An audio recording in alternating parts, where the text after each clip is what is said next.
I was actually a drug baby, man. My mom drugged me to church every single service. So I grew up in church, man, and so of course, I got saved like every 2 weeks when I was a kid.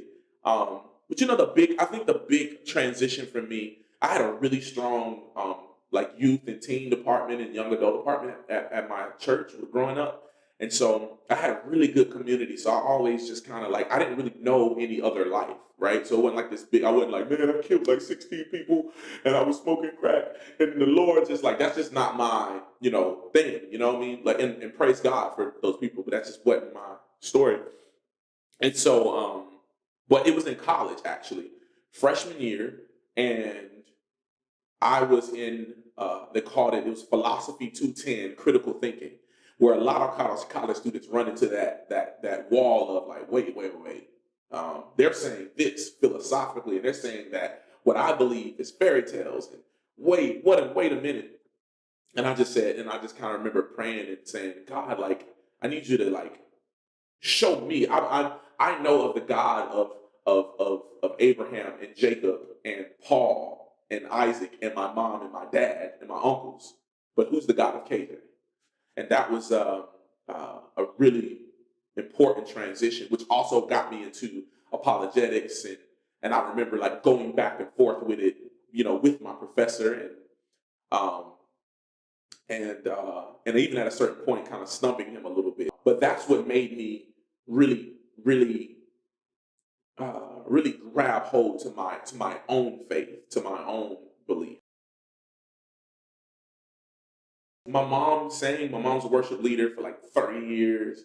And my dad was also a musician and keyboard player and songwriter, and he sang as well. And so did my grandma and my grandpa and everybody on both sides of the family sang. So it's just like, you just kind of came up in it.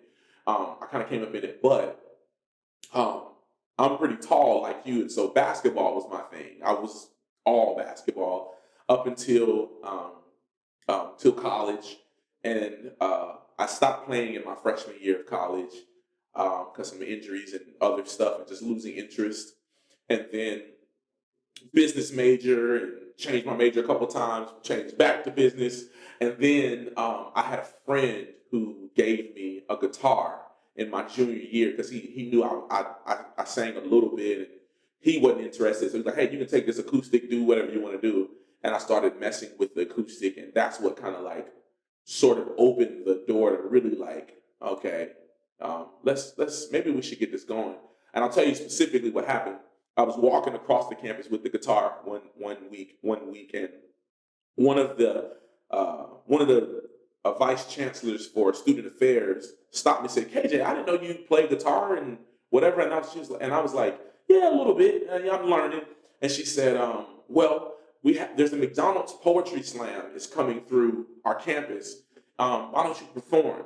And I was like, oh no, I'm terrible. I'm not that good. I'm not doing it. No, heck no. She says, well, you'll win a $3,000 scholarship if you win. And I was like, so where do I sign up again? Where's the sheet? And so I did that, right? And I actually won. And so that was really cool. And while I was there were some promoters for events and stuff who happened to be some of the judges and connected with me. And then the school asked me, hey, we have another event called Jazz on the River. Can you sing at that too? And yeah, and I did it. And then it just started taking off. And I always led worship at church with with my mom and family and cousins. But that's kind of what like really spurred me into taking it serious. I think your love never fails and never gives and never runs out on me. Like, which is one of my favorite songs.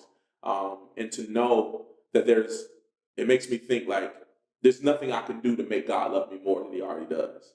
And there's nothing that I've done that will make him love me less than he already does. His love is consistent. His love is faithfully there. Um, and it's not based off of what I've done, but it's based off of what he did. Um, and I just immediately think it's not about achieving grace; it's about receiving grace. He will always be there. He doesn't walk away; we walk away.